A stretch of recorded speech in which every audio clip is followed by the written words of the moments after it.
Good morning, traders and investors. Steve Gans here with the weekend update on February 17th. Now, I normally would have done this on Sunday, but I was traveling back from a trip here, today being a market holiday. I just went ahead, did the weekend update here today. Again, February 17th, 2025. Let's take a look at the SPX. And one of the things that you'll notice is that we are right at this line of prior highs. So coming right into what has previously been resistance here and somewhat there. So a pretty steady line of resistance. Now, does that mean we're not going to break through? Of course it does not. What seems to be happening here is each time we're coming into that, we were for a few weeks here making lower lows and lower highs. We broke that trend right here. Then we went back to it a little bit, but each one of these, we're still in an uptrending pattern. Each one of these, now we're starting to get higher lows. We haven't yet made higher highs. We're coming back to right at that 50% dashed line in this channel, and that, combined with this, is acting as a little bit of resistance. Now, resistance works and support works when lots of people see it and recognize it.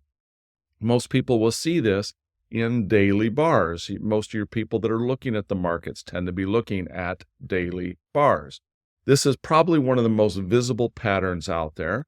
And again, I do think it will provide some level of resistance. Does that mean we're going to back off that significantly? I don't think so. My expectation is one of two things, either a little bit of a pullback, maybe a chop sideways here for a few days. Not sure why my pen just went off here, but so a little bit of a chop sideways there for a few days. And ultimately, I think we're going to move higher.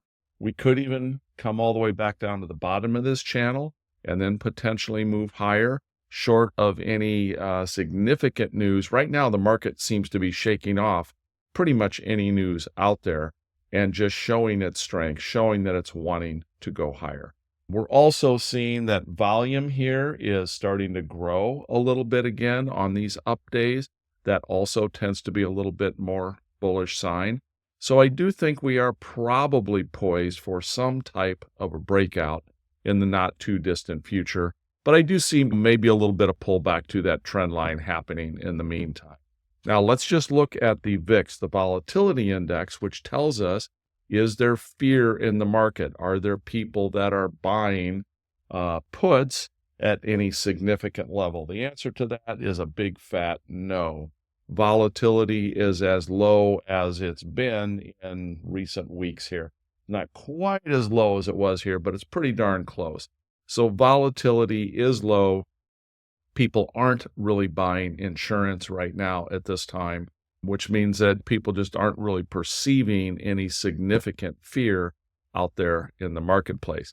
Let's look at the other main index that I look at, which is the Russell 2000. Now, the Russell, as I had mentioned last week, has in the past blown out the bottom of this channel that I had drawn. Maybe my channel actually needs to be drawn a little bit lower is another case for this, but regardless, it does seem to be following in line with that historical pattern of coming down to the bottom of the channel that I had drawn and then maybe dropping out of that a little bit further and then rebounding back into it. But somewhat the same thing with the Russell here. There is a resistance line here. Actually, I could probably draw that a little higher. And that resistance line right now is holding this. While it is also a little bit bullish, it's forming a wedge pattern, much like the S&P is. It doesn't appear to be quite as strong at this point, but it is still holding up well also. So the Russell's holding well. My expectations here are going to be more of a sideways chop, maybe a little bit of a pullback to the bottom of this channel and then move back up. Probably ultimately within the next couple of weeks, a breakout to highs again as well. I say highs, not necessarily above these recent highs is a better way of saying it. I don't know that we're going to be breaking those highs anytime soon in the Russell. That's my expectations on the Russell. Let's look at the Russell Volatility Index, the RVX, to see if there's anything there that shows anything different to us. And if we look at Russell volatility, that answer is nope, no real fear there either. And it's at pretty much recent lows of the past, almost year. We were a little bit lower back in here, but not much. The Russell Volatility Index is pretty much at an all-time low as well, also signaling no real fear in the market, more of a bullish stance to the market. That's where we're at as far as taking a broad look at the indexes here, again, on February 17th. If you find this information helpful, please subscribe. Give me any comments down below as well. I make sure that I take a look at all of those.